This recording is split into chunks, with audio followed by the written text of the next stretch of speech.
All right, 12:01. We'll get rolling. Thank you all for joining us today. We've got a couple friends on the call, so I want to start by just doing some introductions and let you get to know who else we have together with us. We'll probably give everybody a little bit of time to get signed on here, but sometime between 12:05 and 12:10. I know Dr. Ewert has a great presentation, and then we'll have some dedicated Q&A time at the end. But Shane, let's start with you, if I can. Tell me a little bit about, and our audience, a little bit about yourself, who you're connected with. You're in a pastoral role and also in a 501c3 parachurch ministry role here in Columbus. Share a little bit about that. And then if you would, because you were kind of the connection to Dr. Ewert, maybe share that story and we can use that as a lead in for Dr. Ewert to share a little bit about his role and himself as well.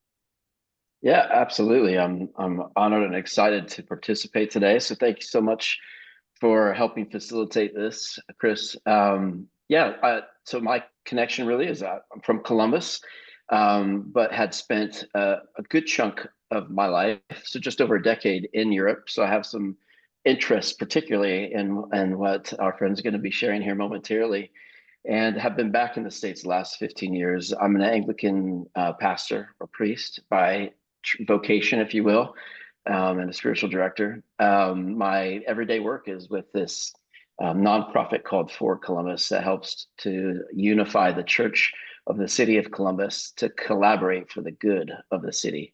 And so that's primarily how I'm investing myself. Love it. Thank you for sharing. And how did you get to know Per? Per, do you have a preference? Dr. Ewert, Per, Dr. Per Ewert, we're Senior fine Director. with Per. All right. Like a pair of shoes. I love it. So, Shane, how did you get to know Per? And then maybe lead that into an introduction, Per, if you would. Share a little bit about yourself as well.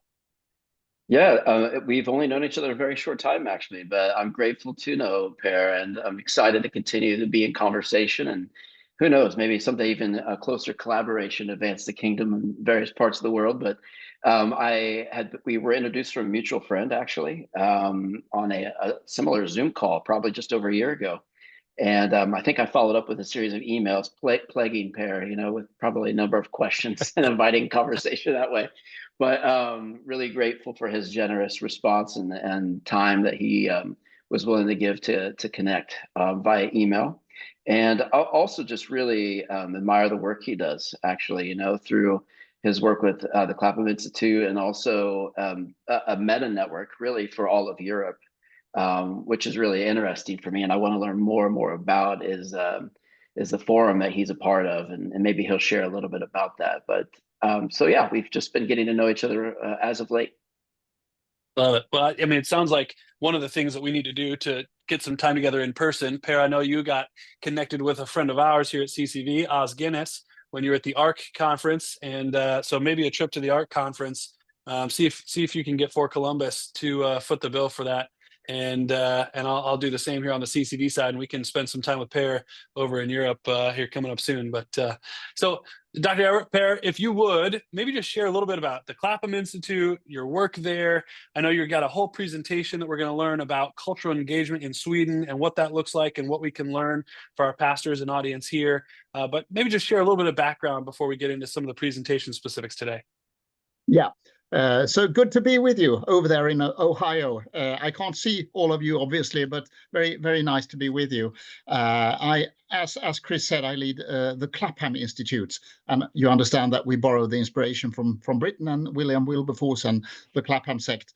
People working for the gospel, for God's kingdom and biblical principles in a society that is not always friendly towards it. And we work with seminars, publishing reports, books. Actually, 2 days ago, we had a presentation of our new book on the creation story in the Bible. So we're going to be working a lot with the Bible the next couple of years. Next year is 500 years since the first Bible translation in Sweden. We also work a lot with issues connected to politics and issues that connect or clash with the biblical worldview. I was in a debate the other week about euthanasia. We published a report on that. an ongoing debate in Sweden, like it is in a number of US states. Our last report was about abortion and the Constitution. There are suggestions put forward politically in Sweden that want to introduce this, like according to the American process. So we work with politicians, with the clergy people in different areas, trying to portray and present a Christian worldview and the gospel in a not always so friendly environment. And that's what we're going to talk about today as well. Yeah. Well, and one of the other things that is not only is the environment hostile, kind of anti or post-Christian, but also you're one of the only voices in this area in Sweden. Is that correct? There are very few Christian think tanks, Christian voices advocating in this space in Sweden. Is that did I understand that correctly from some of our previous conversations? Yeah, so Sweden is a small country. We have 10 million inhabitants. So we who are evangelical voices and who work together in the public sphere, we know each other and we support each other. And that's also, like you said previously, how we got in contact with you people in the US, because there are a number of people of Scandinavian heritage in the US who feel that they want to send something back and help the old continent, because we are sort of a mission field over here as well. Yeah, it's interesting. And I don't know if either of you had a chance to watch the live stream that we did with Michael Graham. I'm losing track now if that was last month or the month before. And during that live stream, he showed a graph of as countries progress in their GDP and economically, they become less and less religious. And so there was a fascinating correlation between countries that were less developed being more religious and more dependent on God. And then as they developed economically and they were more self-sustaining, they were becoming more self-dependent and less interested in anything religious related. And I'm sure that'll be a part of the conversation that we get into today. If you're just joining us, we are going to dive into a presentation here in just a moment.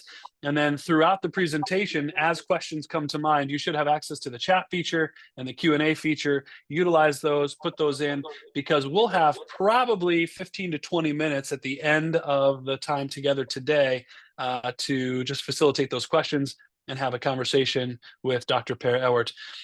One thing I'd like to do before we really dive into the presentation, Shane, if you would you just open us up in a word of prayer for our time together here today? And then Dr. Ewert, we'll let you dive in when we wrap up that prayer. Yeah, absolutely. Let's join our hearts together. Father, we're so grateful to belong to you, to be called to your service. We're grateful that you have enabled us to be in relationship with you through Jesus Christ, and that you, by your Spirit, empower us to participate with you in his world renewing work as he proclaimed, "Behold, I make all things new." But we're grateful too for Per and all of his journey. You've been using him in some very significant ways in Sweden and well beyond, across Europe and even further afield.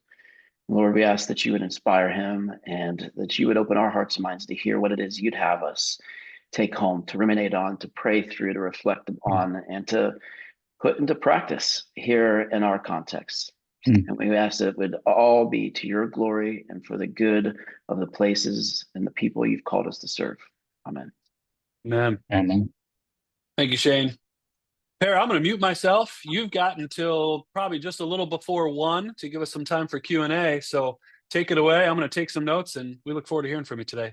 Thank you for being with us. Very good, then. I'll try to open up a presentation and see if that works.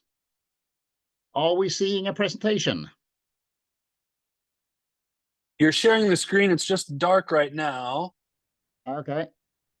It should. Now I see a presentation anyway. There it is. There it is. It took just a second. Wonderful. You're good to go. Yep, there it is. So you have seen, and we have talked about the institute that I work for, the Clapham Institute. You have seen me, and you will see me for a while. So let's skip to the material instead. Then you can find me on social media and stuff.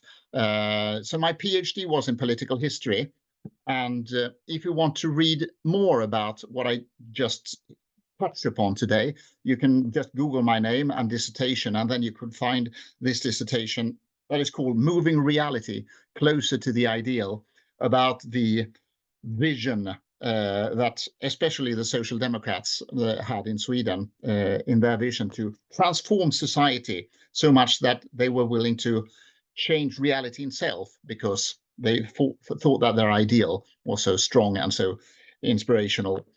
And eventually we turn out what is shown here on the popularized version I wrote in Swedish, called The Land That Forgot God.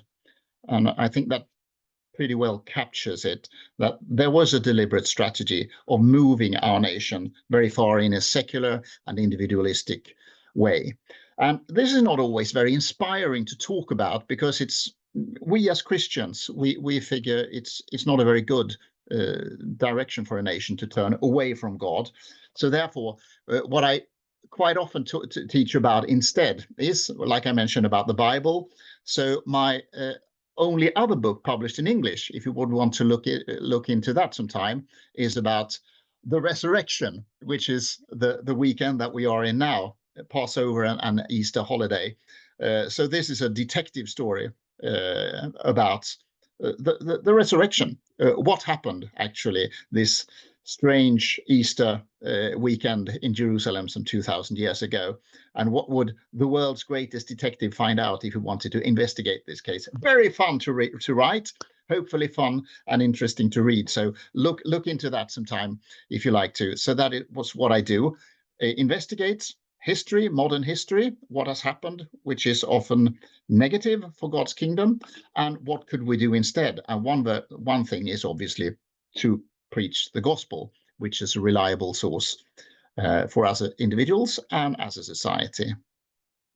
So if we start out then by looking over the world, we all live in the world. You live in the US, I live in Europe, and you see, based on this chart from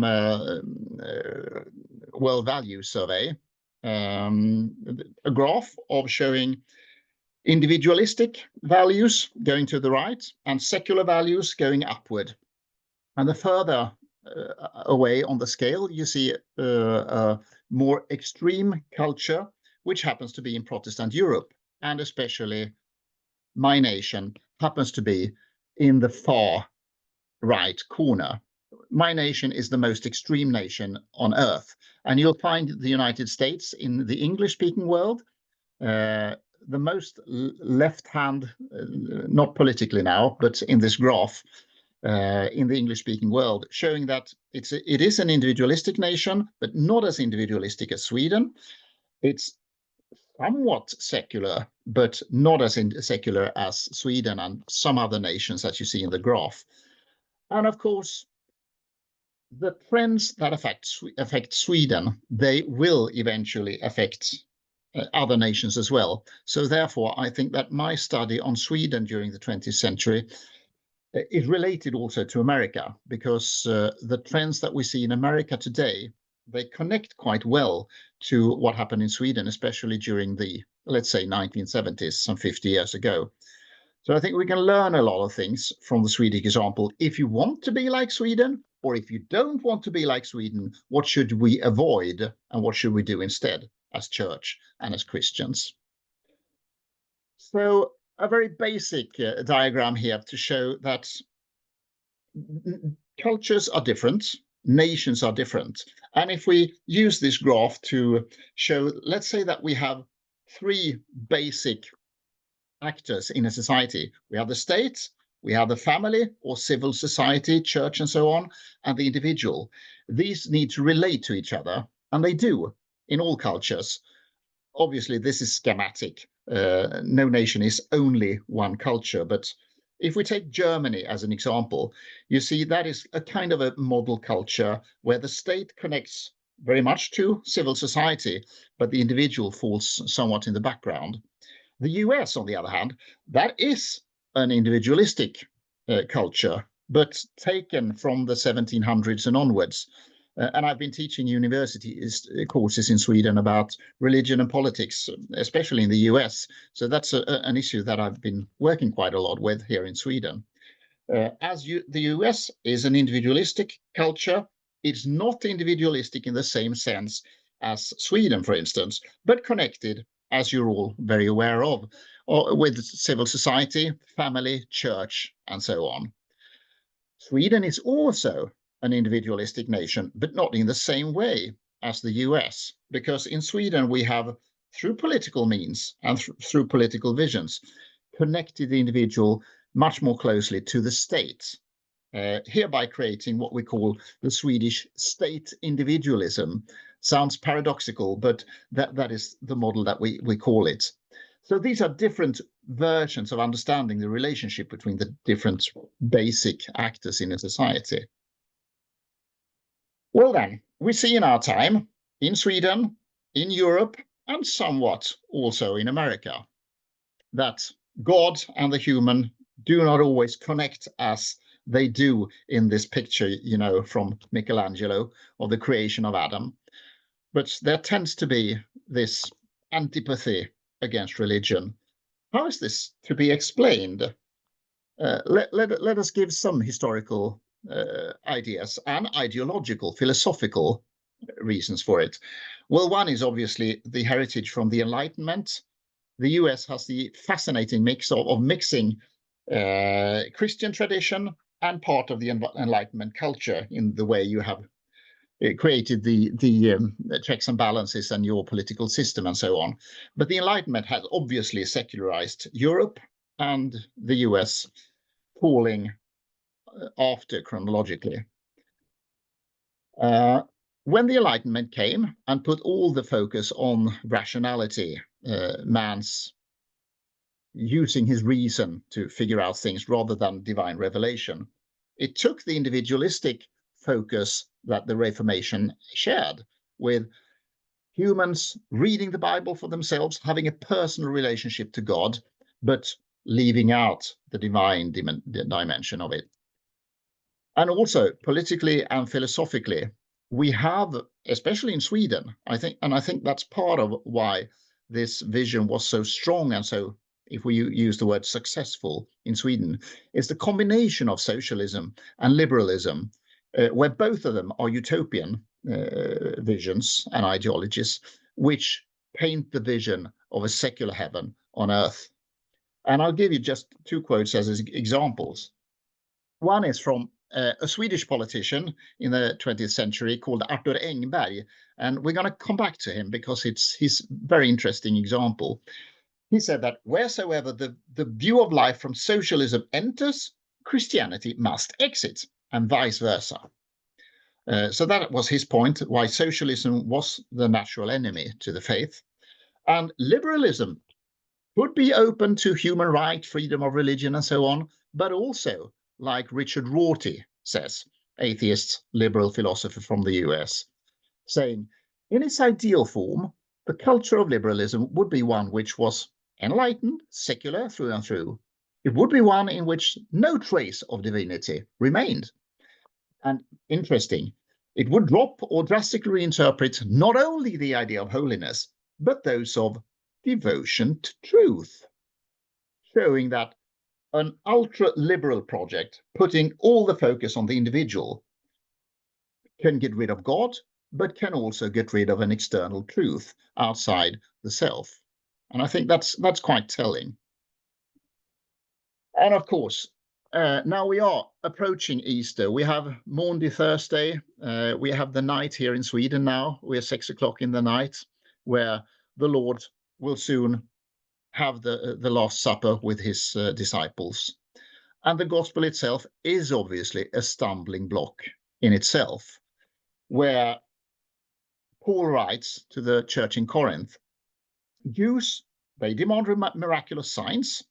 The Greeks, they ask for wisdom. And then we can sort of insert Sweden or the United States or part of our own nations who have different cultures. But we preach about a crucified Christ, and he is a stumbling block to Jews and foolishness to Gentiles, and challenging to our cultures in different ways. And one thinks also, when we are in the days that we are, that it's not a new thing in the 20th or 21st century that people oppose the Lord. It seems to be built in the human dilemma, the human personality. If we look into tomorrow morning, where the crowd stand and they cry and shout against Jesus, knowing that he's good, knowing that he heals, knowing that he's loving, still they shout like they do, especially in John, in the Gospel of John, chapter 19, get rid of him, away with him, crucify him, knowing that he's good. And we have a similar example in Psalm 2, if you go back and read that afterwards, where the kings and leaders of the people say that let's break free from the shackles of God and his anointed, that is Christ, the Messiah. And then we will be free, very much like our own time and culture. And if we draw this all the way back, we can, because the story of human rebelling against God, putting him or herself in the center of everything, that obviously goes back to the Garden of Eden, where the serpent tries to trick humans away and manages to do so. And here is my second model. It's the last theoretical model. I'm not going to bother you with more, but I think this was very valuable for me when I did my doctoral research, and also when with my continued work here in Sweden and understanding the culture we're in. And I think this is a general model. I actually borrowed it from a Jewish American scholar called Adam Seligman, who wrote this quite briefly in words, and I expanded into a model where autonomy seems to be at the center of this vision of secular individualism. Autonomy is, as you know, Greek, self-law, where I or you or humans themselves, they decide what is right and wrong. Basically the same idea from the serpent in the garden. But the autonomous philosophy is not always propagated by standing on the square and shouting that the independence of the individual is the highest good. It's quite often expressed also in antipathy against the three factors you see on the right-hand side. These are community, especially in the shape of the family, authority in all kinds, be it people, cultures, traditions, etc. And thirdly, the sacred. There seems to be, even in a very secular culture, this rebellism against God, against Bible, against church, and everything connected to a higher authority than the individual. And I use the term that when this is taken to the extreme, I call it ultra-progressivism, and we have seen that in Swedish culture. You have seen it in American culture, in different aspects, where people, cultures, groups have promoted the idea that the autonomous liberation from all factors reflecting some kind of authority is the main thing, regardless of the consequences. And sometimes the consequences are bad, devastating, and hurtful to individuals and to society. But still, that is the only goal that they try to aim for. And that's what I call ultra-progressivism. And we also see a backlash to that. Just yesterday, there was a decision in the Supreme Court of Great Britain stating that there are two sexes, man and woman. And they decided that in Supreme Court in Britain, after a long pendulum movement of ultra-progressivism saying that there are a number of genders. And that idea is one that had really hurt people. So if I was to sort of describe the modern project, not in words, but in one picture, we could actually use the same picture that I used a version of previously. God's creation of Adam. And if we say that a society, a culture, has two potential ultimate authorities, either God or the independent human. And what happened very clearly in Sweden, and what has happened in other cultures as well, who have taken this secular individualistic turn, is that the authority has moved from God over to the independent human.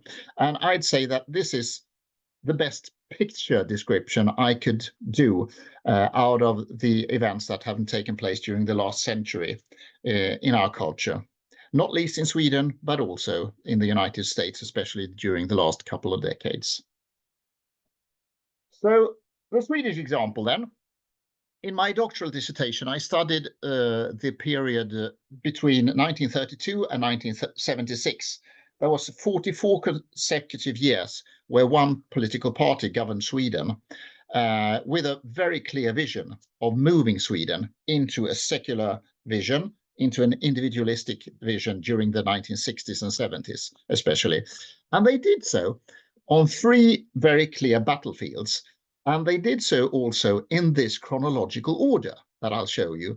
And of course, when you start a study, you don't know what you're going to find in the source material, but it showed very, very clearly that the chronological and perhaps philosophical political vision was taken in this order. And I think that's quite telling.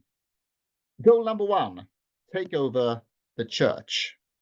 In Sweden, we had a state church up until 2000, which meant that political parties could take over the power of the church.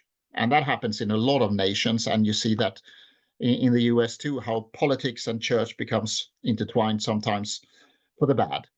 But in Sweden, it was very clearly that the Social Democrats decided not to abolish the state church immediately, but take over it and secularize it from within. And that was during the 1930s and 40s. And when that was done, it was easy to go through to the next step because they didn't have the same prophetic opposition anymore when they had overtaken the church. So the next goal was to take over the schools. All Swedish schools were Christian schools during the 1800s because they were governed by the church. But eventually, secularism took over very strongly in Sweden, especially during the 1950s and 1960s. And when that was completed, we have the third area, which is the family. And in Sweden, we created the most radical, ultra-progressive family experiment in the late 1960s and early 1970s, where we actually redefined the family. You wouldn't think that you could do that by political decisions, but there was a decision, a document not published in a public committee, but hidden away in the Department of Financial Affairs, where they redefined the family from being, as we understand family and marriage, or being a communion of two partners, to being two independent people who just happen to live together for a while. So these are the three crucial battlefields that changed Sweden into the most radical example of secular individualism. And we see somewhat similar examples in other nations, but all nations are, there are things that are common and there are things that are specific for different nations. And I usually, when I talk about this in Sweden, people are somewhat familiar with the figures, and you're probably not familiar at all with the figures. So I'm just going to mention 7 people who were really influential. None of them were prime ministers, but quite often it's the people on the level just below prime ministership who make the big leaps because they're quite often more radical. And in church policy, there were 2 people. Engberg, who I mentioned, who began his youth years as being a vehement opposer and enemy of the Christian faith. And he explained this very clearly. And the other, you can see through his clothing that he shouldn't really be an enemy to the faith. He was a clergyman in the Lutheran State Church, but he was also a very loyal party member of the Social Democrats. And they both shared more or less the same joint goal of reshaping the church, removing the older authorities of scripture, church tradition, and exchanging that with secular politicians doing their vision. So that was church. The second area to reform was the school. And here we had 2 very influential people. Alva Myrdal, she was over in the United States in the 1930s and was really inspired by John Dewey, whom you may be acquainted with, and his pedagogy, which was very radically individualistic, removing the authority of the teacher, and every pupil finds knowledge and wisdom within themselves. And she brought those ideas over to Sweden. Took several decades before she could have them realized, but she did so together with Stellan Arvidsson, who was for many years chairman of the Sweden-East Germany Friendship Association, because he figured that the East Germany was perhaps not today the heaven on earth, but would be so at least the day after tomorrow. So if we go together in the secular direction without God, and with all pupils finding truth within themselves, we would have a really happy and successful school. And of course, we have a school debate in Sweden, like you do in the US, showing that the results are not satisfying. The chaos, the bullying, and all the negative consequences we see in school. And people realize that this project perhaps wasn't so successful after all. Another area which is important if you want to influence a culture is philosophy and the academy.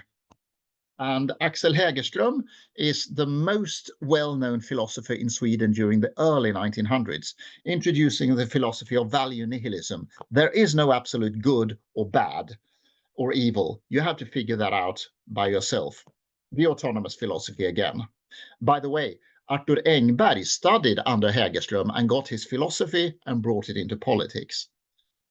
The second one is called Ingmar Hedenius, who wrote a book called Faith and Knowledge, saying that we believe in atheism now, and he challenged the Christian leaders to give a voice and say how their faith was possibly rational. But very unfortunately, the Christian leadership in Sweden caved and got back to an inner faith, which is nice in several ways, but it wasn't the foundation that the Swedish people asked for. So sadly, very sadly, due to a lack of apologists and good Christian leaders in the 1950s, atheism took over a lot of the culture. And finally, general culture is an important area if we want to influence a society. And maybe you know of this gentleman, Ingmar Bergman, the film director who did so many of his films rebelling against his father, the priest, and Our Father who is in heaven.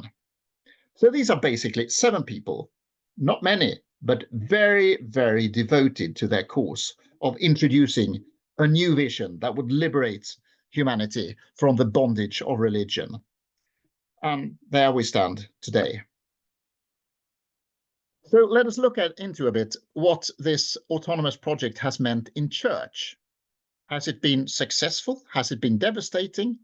Well, I have looked into an American scholar when I did my doctoral work called Philip Hammond. And I don't know if you know of him, but he conducted a study in 4 US states in the 1980s, where he compared what consequences would it have in churches that have autonomous content of their teaching, you know, the individual having their own project or community values.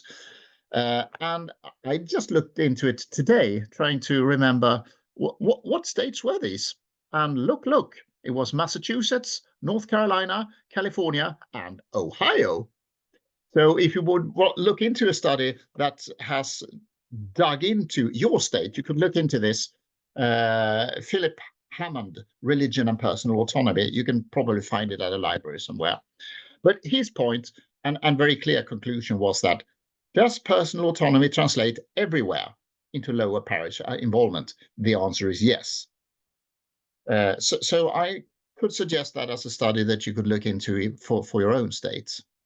And of course, we see in our time that people talk a lot about tolerance, but unfortunately this has, as you have probably seen as well, that has a tendency to turn into tolerance.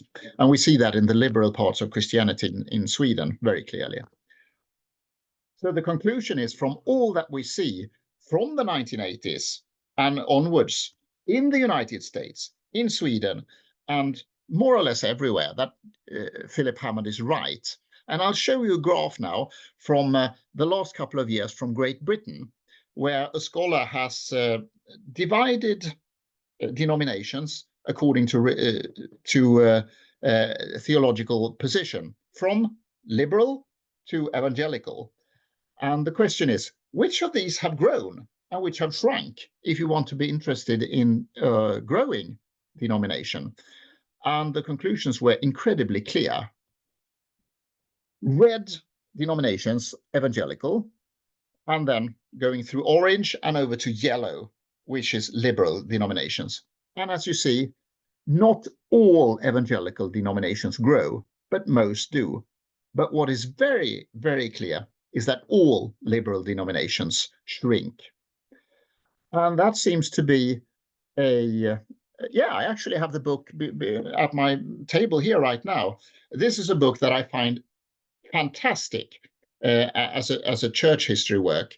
It's by Rodney Stark and Roger Finke, called The Churching of America, going all the way back from the 1700s to early 2000s. It's a brilliant book showing the long-term trends, how liberal denominations and churches always shrink and diminish and eventually die over time. And then a new revival movement comes, and after a while it tends to institutionalize and secularize from within, and then it loses power to be overtaken by a new group, possibly with revival. Very interesting, but the conclusions are incredibly clear. Here's just one article that summarizes, like, mainliners try to comfort themselves by claiming that every denomination is in decline, but it's simply not true. While conservative churches aren't growing as quickly as they once were, mainline churches are on a path toward extinction. The mainline churches are finding that as they move further away from biblical Christianity, the closer they get to their inevitable demise. And I think that's quite a clear conclusion. So if we look back now, this is an old man and a little girl who stand and look on the picture that is on the front of the Swedish Parliament. And you see, this is a picture made of 200 shades of grey. There is no life at all in the picture, in the most liberated, free country on earth. And they are sort of our representatives who stand and look at what happened. And history is history. What has happened. And about the future, the question is what we do. So therefore, I'd like to show you a few examples that I think are inspiring from history, showing people who have decided to stand for something in the face of opposition. And one of these is Athanasius, the Bishop of Alexandria. 1700 years ago, this year, he and other Christian leaders were gathered in Nicaea, putting forward the Nicene Creed, showing that Christ is fully God, fully human. But then he met constant opposition by the Arians, who tried to, destroy the content of the gospel and the Christian faith. But when he said, this struggle is for our all, therefore we should make it our earnest care and aim to guard what we have received. And therefore we have the Christian faith today, because Athanasius stood firm, even when he was thrown out of his bishop chair 5 times in Alexandria. He came back and he did what he was called to do, completed his task. And moving 1200 years onwards, we have Martin Luther, whom you've heard about a lot, and you know his most famous quote, but I'll summarize it again and repeat it. My conscience is captive to the word of God, when they asked him to recant, and he said, here I stand, which is on scripture. I can do no other. God help me. And these are well-known historical role models from Europe and Africa, but also relevant, obviously, in America. And the third person is a politician from our time, from Britain. And Shane may know him, who have been in Britain. This is Tim Farron, who was the leader of the Liberal Democrats in the United Kingdom, also an evangelical Christian. And in the election of 2017, they pressured him strongly that he would cave into, the questions that our time pressures Christians into caving in. So eventually he couldn't stand it. So he caved and said, okay, I say whatever you like. I agree with you. Let's go ahead. And then the election came. And then afterwards, it didn't go well. It didn't go catastrophic, but it went okay for his party. But then 2 weeks after, he made this press conference, and you could Google that. It's a brilliant political speech, but not only a political speech. It's a speech that also deals with what are the most important things in life. And he said that, let's see if I can push the words forward. My presentation seemed to have got a bit stuck. But anyway, he says that as an evangelical Christian, I have been torn between living, I'll just pop back. I've been torn with living as a Christian, following the scripture, and leader of a political party, a liberal democratic party in our time. And this has been very, very troubling for me. So he says that it's impossible to hold faithfully to the Bible's teaching. And then he has to decide, like most politicians do, skip the Bible, believe it in some way on Sundays, but in regular work days, you keep to your job. But he figured, well, what are the most valuable treasures here? So he left his political office saying that, imagine what would lead me to voluntarily relinquish that honor. I've loved my party. I've loved this job. And then he concluded with the words from the hymn, were the whole realm of nature mine, that were a present far too small. Love so amazing, so divine, demands my soul, my life, my all. And by these words, he left his political office and his power because he had found a more important treasure. So I think that's a fascinating example to rest on. And from my nation, from Sweden, the pastors and the bishops, they did react in the 1950s. They wrote a letter. The bishops of Church of Sweden wrote a letter to all priests of Church of Sweden saying that we see a new philosophy coming now of individualism, of trying to get rid of the biblical standards of relationships, sexuality, marriage, and so on. And they were completely right.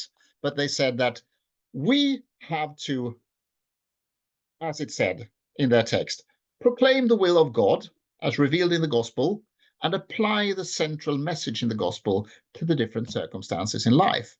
That was their objective and the foundation that they said we need to build on as a church. And on the right-hand picture, you see some people who started the Christian Democratic Party in the 1960s. They never entered parliament until the 1990s, but they saw we need to react. We need to start a strong and stable Christian voice. And it was a good reaction, but it was too weak and it was too late. If people had reacted earlier and wiser and stronger, perhaps Sweden would have not have taken the direction it took. So I thought I'd end with just a couple of conclusions and some advices going forward. You may feel like the little kid with the slingshot, and the large man boasting and cursing and making you look foolish and little. But we know who wins the battle. And some conclusions then. One is that secularism and individualism are intertwined, saying that as long as autonomy is propagated in different ways, secularization will continue. And that's not just my conclusion. That is from a lot of sociologists of religion, showing, even atheist ones, saying that autonomy is the focus in this vision. Also, whenever we see opposition or hostility against community, authority, and the sacred, this will lead to secularization. But if we, on the other hand, show and perform a sound defense, not a stupid defense. There are bad communities and families, not working families, bad authorities, and not fully working churches, and so on. But if we defend the idea behind it as God's idea for humanity, and if we express this through our lives, through our societies and communities and our churches, this would diminish and counter secularization. Also, when I am in physical spots, I try to find a fire extinguisher and show it, because on most fire extinguishers there is a text saying aim at the base of the fire. Not always put all the focus on the flames, which look so dangerous, and all the impressions and whatever we see from the flames, but the real danger, or the real force and the real energy, is at the base of the fire. That's where we aim the extinguishing from the fire extinguisher. And we should do the same as Christians and as people in society.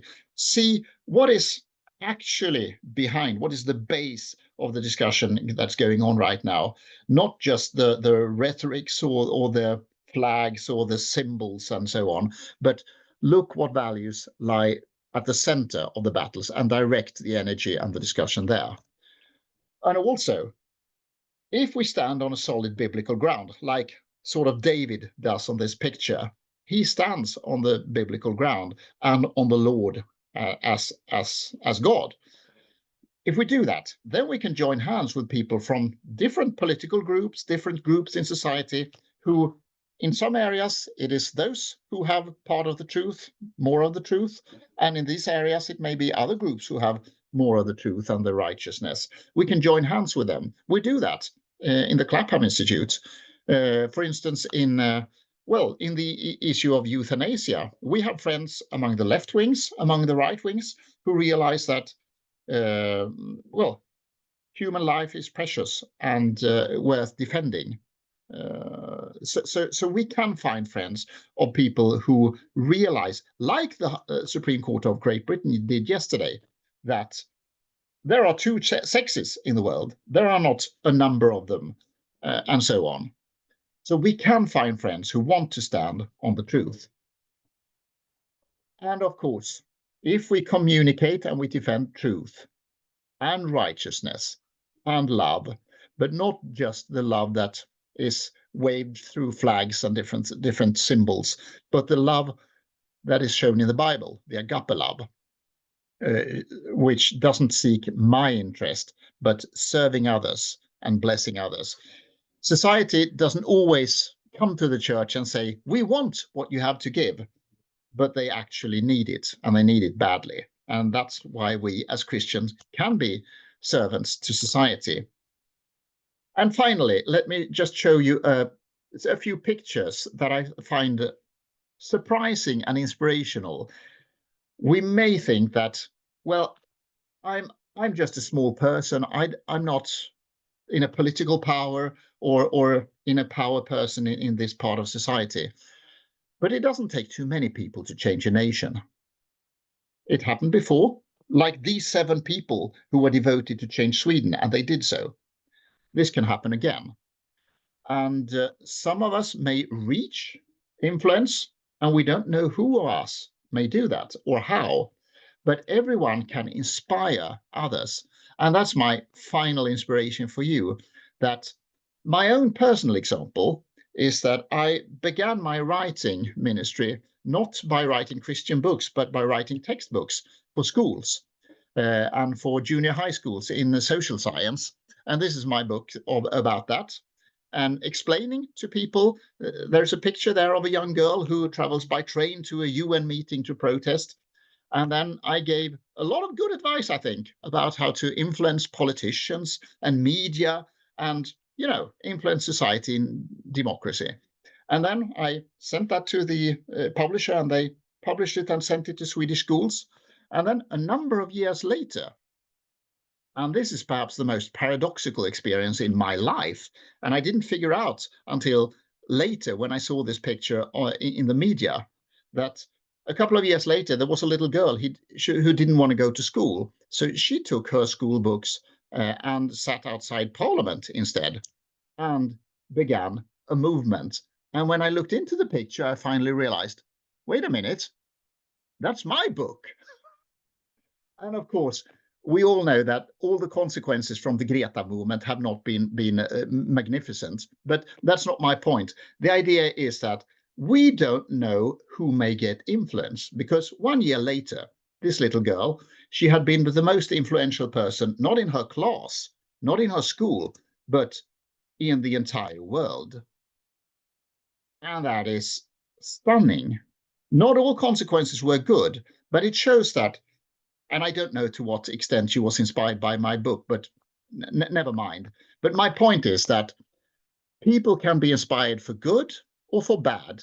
And my final example is this man whom you've seen before. That was Arthur Engberg, who used to be the largest enemy against Christianity in Sweden. This is the older Engberg when he has left politics. And when he was Minister of Ecclesiastical Affairs, he was the leader of the state church, leader of everything that happened in the church, including the hymn book. And in the 1930s, they revised the hymn book in Sweden. And he thought, well, that's fun. That's culture. Let's get into it. So he began reading a lot of hymns and psalms. And it seems like he was influenced as a person too. And I think you can almost see it in his facial expression as well. That he's not the hostile man that he was as a younger man.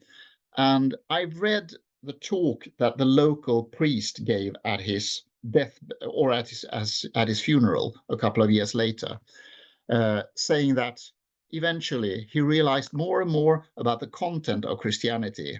And in his last days, he received communion on his deathbed and died as a Christian believer. But during his political tenure, he had torn down so much because he was influenced by a secular philosopher. And in his older years, he was influenced by Christian hymns. And then he was buried in the same village that he was born, which is the exact geographical middle of Sweden. And for some paradoxical coincidence or the hand of God, this is not the only thing that is erected in his home village, but also Sweden's and one of the world's tallest crosses, because it's the exact geographical middle in Sweden. And they wanted to show a cross there to raise it as a symbol of a larger kingdom that stands on the rock and that will endure forever, when all politicians are done with their projects and all political parties. And that is the kingdom that we work for. So thank you very much for allowing me to talk here and share some experiences with you. So look forward to sharing some conversation together. Oh, it's fascinating. Thank you, Per. Thank you. I've taken quite a few notes. Shane, I know you were as well. I'm gonna, Shane, if you're ready, if you've got a couple, I'm gonna kick it to you to kind of jumpstart our Q&A time. And then just a reminder, chat's open, Q&A feature's open. So anybody in the audience, if you've got some questions that you'd like to throw out there, please do so, and we will moderate those as well. But Shane, what's on your mind right now? Yeah, I did take some notes, and a lot of this may have to be a further conversation, at some point in the future. But I suppose one of the things I'm curious moving forward, rather than looking back in history, you brought up 1 Corinthians 1, and how the Jews look for signs and wonders or miracles and signs, and the Greeks for wisdom. Just from your perspective, Per, what would be, let me see if I can phrase this right. What would be the door to the hearts of the Swedes through which the gospel could most readily enter?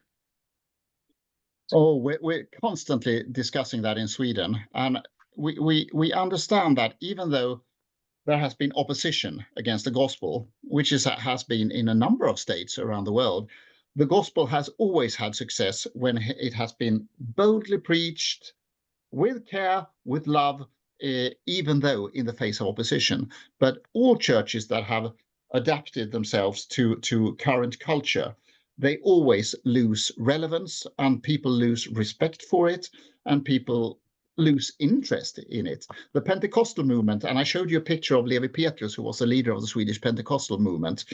They were heavily opposed in early 20th century Sweden, but they grew and grew and grew all the time. Meanwhile, the older denominations who began to adopt a liberal theology and become more inner worldly and more connected to what they figured was the popular culture. They always lost influence. And I'm currently doing a free church study on Sweden. That is my postdoc project right now. So I'm very much into that project. So it's very, very clear that churches who boldly and lovingly preach the gospel, they seem to have success almost all the time. Mm-hmm. Yeah, thank you. Chris? Yeah, so one of the things that Shane and I actually talked about recently, and then I was reading an article about it again this morning that I'm just curious about, Per, as it relates to trends, and even kind of where you ended with what's the battle plan. There's an interesting trend across Europe, and even we're seeing it in a lot of our churches here in the United States right now, with young men in particular becoming more interested in the church and viewing the church as a source for truth. I don't know what work you have done in that space, but could you expound on that a little bit if you're seeing some of those similar trends in Sweden, and maybe give us your thoughts on that? Yeah, we seem to be quite early in this reversal of trend. And I typically use the picture of a pendulum, which has swung so very, very far off to the extreme in ultra progressivism. And people seem to do that in Sweden, in America, in a number of nations, that this has not led to the heaven on earth that the proponents promised. So therefore, we need to get back. And this may take, populistic versions, but it may also take mature and also truthful and loving versions. And we've seen it in the Asbury revival in America. That was, of course, a short revival, but we see trends in Sweden, in Finland, in several other nations. And as you say, Chris, we're early in this process. And we don't know exactly where it's going to turn, but it seems like there is an openness to reading the Bible, to understand the gospel, because people realize that project did not lead to salvation. We need to find something else. And there we stand with the same gospel, with the same message that the church has preached for 2,000 years and created the largest popular movement in human history. And that should give some clue whether it's a reliable movement. One of the things that's been interesting related to that has been a seemingly widening gap between the genders. So more and more young men returning to some of the traditional values and some interest in the church as the source for truth and authority. And then more and more young women really going the opposite direction. Again, very early in some of this, but that's something that we've started to have our eye on. Can you speak to the female side of what you've seen in that trend? Yeah, traditionally, that is the case in Sweden, and I guess it may have been the same thing in America, that the free Protestant churches have been dominated by women. And the current trend is that young men are becoming more open to the gospel. And I think this is perhaps part of a larger trend, a larger cultural trend. We see it in politics too, that men become more conservative, women becoming more liberal. And of course, we who do the talking now, we're men. And I think it's a calling on men to fill the need that young men are searching for. Women are good at talking with each other. That's part of the feminine nature. They're much more good, mostly, than men, of talking together and sitting in groups and sharing community in that way. But there is a need, and young men are asking for a foundation when the old one is crumbling. And there we should really stand there. Women are already good at things, but I think we need to respond to young men. That's great. So what we're hearing you say is time for men to stand up for the gospel, basically. Yes. Good. I've got one more question then, Shane, if you've got one more as well, and we might try to wrap it up a little before 1:15 today, just in the interest of everybody's time and respecting schedules. The final kind of thought I had, Per, was, if I go back to Paul in Athens, and he understood the culture, he recognized, and he said, I see in all things you are very religious. And he found this altar to the unknown God, and he used that as a doorway to enter into the gospel. In this pursuit of the utopia of autonomy, as you've put it, what are the things in that that we can say, I see what you're pursuing here, and here is the beauty of the gospel that is embedded in that heart's desire.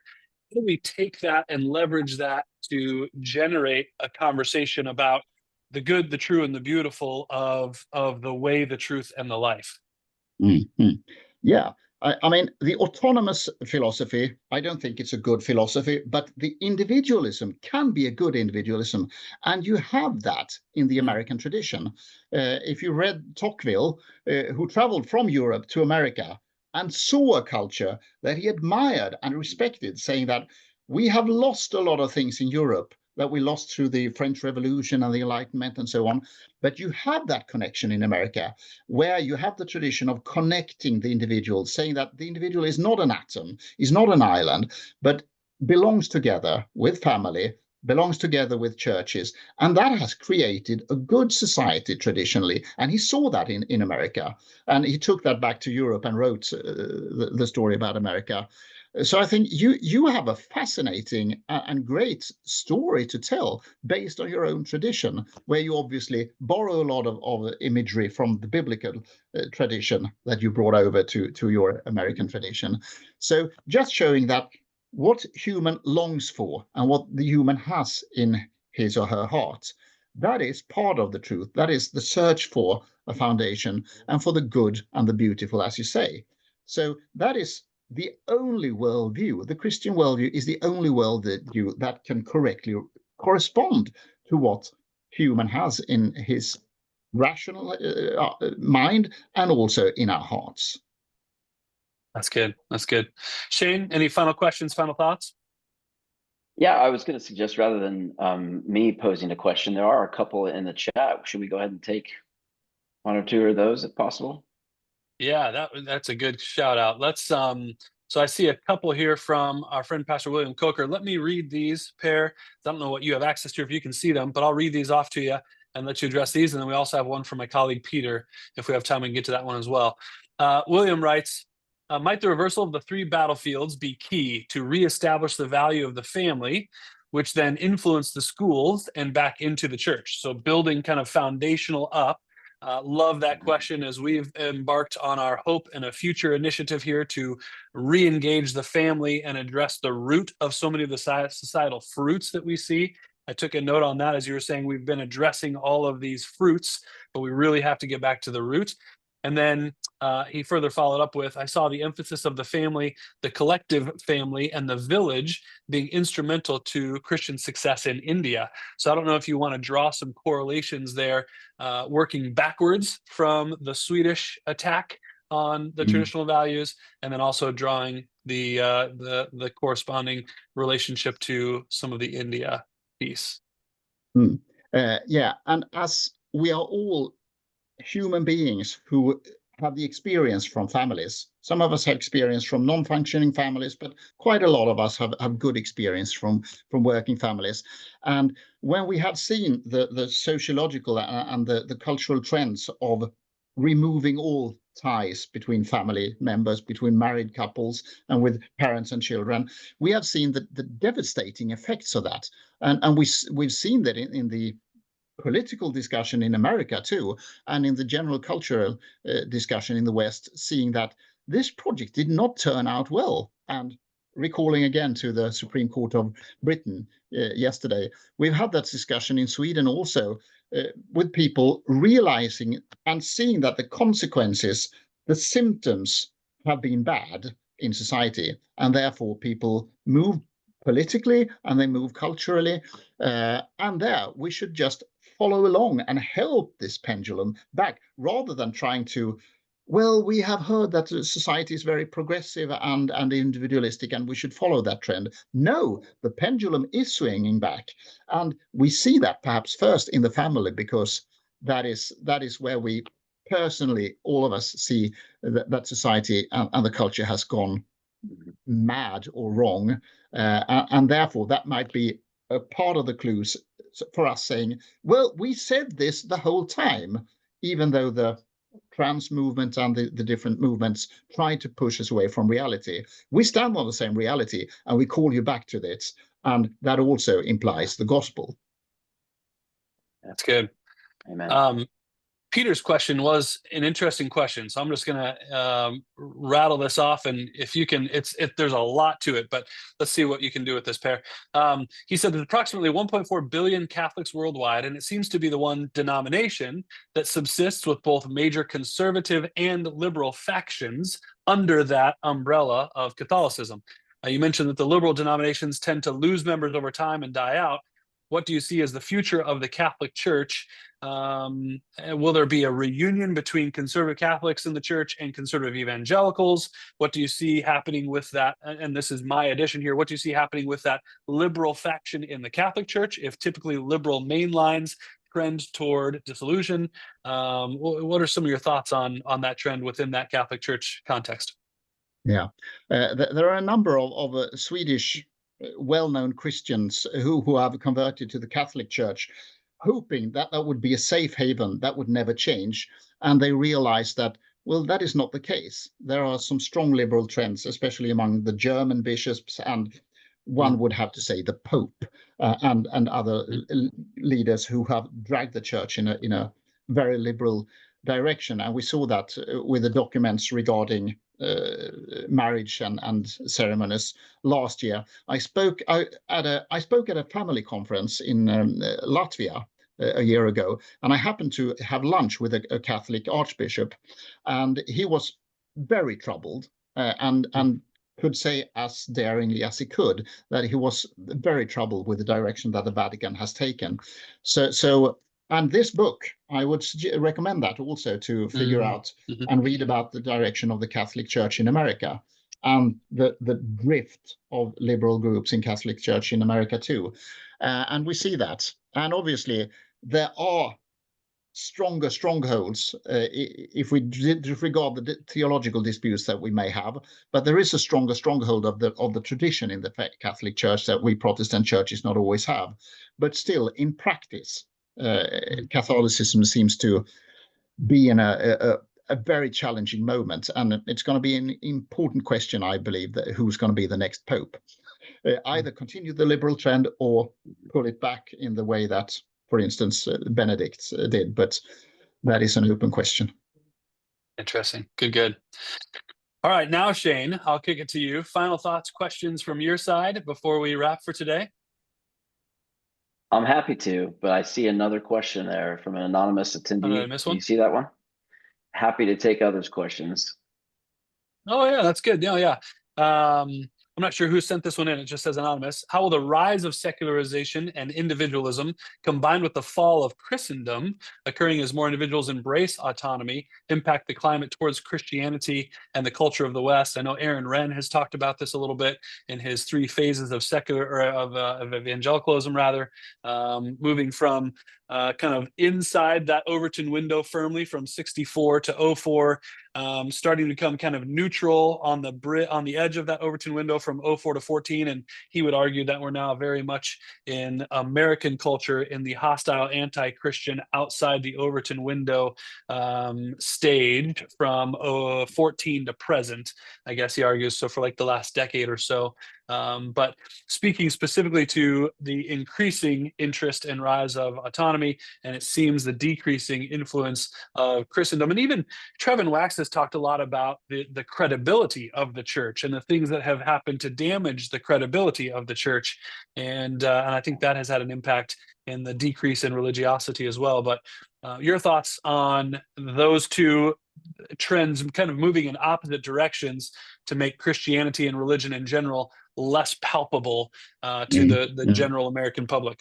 A number of issues at the same time, possibly. Yeah. But scandals seem to be a part of why some churches lose credibility and lose members, especially in the Catholic Church that we mentioned earlier in Ireland and in other nations. But it's not necessarily devastating for the Christian faith that Christendom is crumbling, because especially in Sweden, the Church of Sweden was so connected to the state power. So it's somewhat understandable that the free churches, they began the revival movement in the mid-1800s at the same time as the working class opposed the state church because they saw it so much connected with the state power, the king, the nobility, and the military, and so on. And they figured that people might want to break free from this. And there, the free churches were perhaps somewhat naive when they joined hands with the Social Democrats, who had a clear general secularizing motive. But here again, I would draw the history back to the very beginning, that Christianity wasn't very popular when it arose in the Roman Empire. It wasn't like the Roman emperors stood and said, wow, a new religion, fantastic, this is going to be great. They threw the Christians to the lions. And one would have guessed that would be been the end of Christianity. But people realize that these people, they actually seem to be willing to live and die for this faith. What is it that makes it such a treasure to these people? And by showing love, showing grace, showing wisdom in society, and preaching the gospel, Christianity grew and the Christian church grew. And that's the same foundation that we stand on today. So let's keep it up. That's good. That's good. Yeah. Since I mentioned Trevin, I've got him on my mind, and he wrote a book called The Thrill of Orthodoxy. And he argues that we need to be inviting people into this beautiful adventure of Christianity, and that there's so much that is exciting about living this life for Christ. So that's a good word. I was just going to throw in there that, as we finish up here, for decades, I've heard American Christian leaders refer to Europe as post-Christian, and I can understand what they're hinting at. I believe they're basically stating that it's post-institutionally Christian. I tend to disagree overall, at least at a foundational level, because I think wherever people are hungering and longing for relationship with the living God, much like your picture, from Michelangelo, and where we have a good Father who's reaching out to rescue us, there the church is born. And so my studies, I was just finishing in the UK, were around pioneer ministry. And so while I suppose the crumbling of the institutional church might be a discouragement to many, I tend to get very excited about an opportunity to help people reimagine what it means to be in a relationship with this loving Father, as demonstrated in Christ's life and teachings, and to be about the work that Christ inaugurated, that he's basically inviting all of us who follow him into. So I'm curious, what's maybe particularly in the work you're doing across Europe as a whole, what are you most excited about that you're seeing? And maybe some of it's evidenced in the work with the European Leadership Forum and those conversations and relationships that are building. But yeah, I'd just like to see if you'd like to share a little bit about that. Yeah, as you mentioned, the European Leadership Forum, that is a forum for some 800 Christian leaders from all around Europe gathering on scripture with Bible teaching and equipping us in networks because we work in different parts of society, just basing us on the foundation and then serving us and giving us new strength to go out in our regular work. Some of us working in churches, some of us work in different parts of society. And in the biblical worldview, God has called us to all parts of society because that is part of creation and what he's called us to take care of. So just inspiration, getting back to the roots and getting back to the foundation again.